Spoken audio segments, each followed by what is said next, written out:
everybody. This is going to be one of the more practical videos I've ever done. All right, here we go. So we have sourdough bread right here, okay? Homemade sourdough bread. One of my clients made it for me. It's absolutely spectacular. Then we got right here brisket, all right? Good old brisket, smoked. Freaking awesome, okay? Another one of my clients brought it for me. I'm like being spoiled right now. I love it.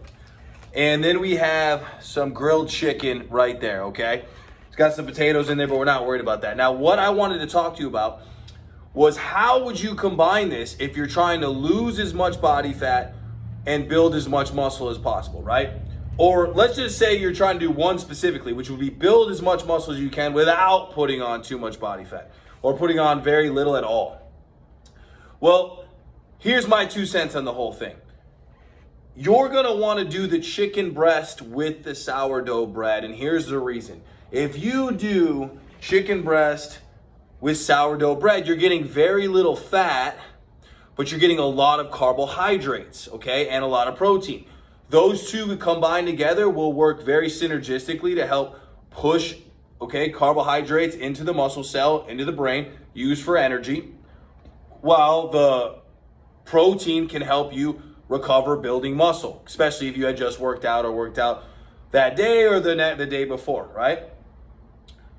Now, if you do the brisket, you're now adding a significant amount of protein, but also a significant amount of fat, okay? It's higher calories because of the fat. So if you combine that with the sourdough bread, you're now getting high carbohydrates, high fat, moderate to high protein. Your body is going to look to either fat or carbohydrates for energy, and the body is going to prefer carbohydrates. So what does that do to the fat in the brisket? Well, most likely our body is going to store it as body fat, excess body fat.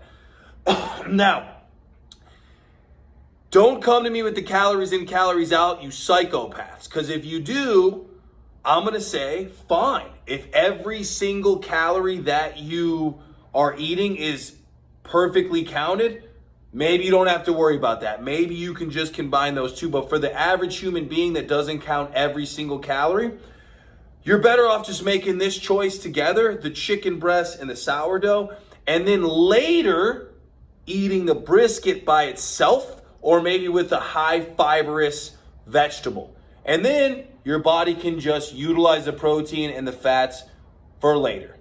So I hope you guys like that video. I hope it makes a lot of sense to you. If you have any questions, go ahead and hit me up directly. I would be happy to answer them. TJ O'Connor, out.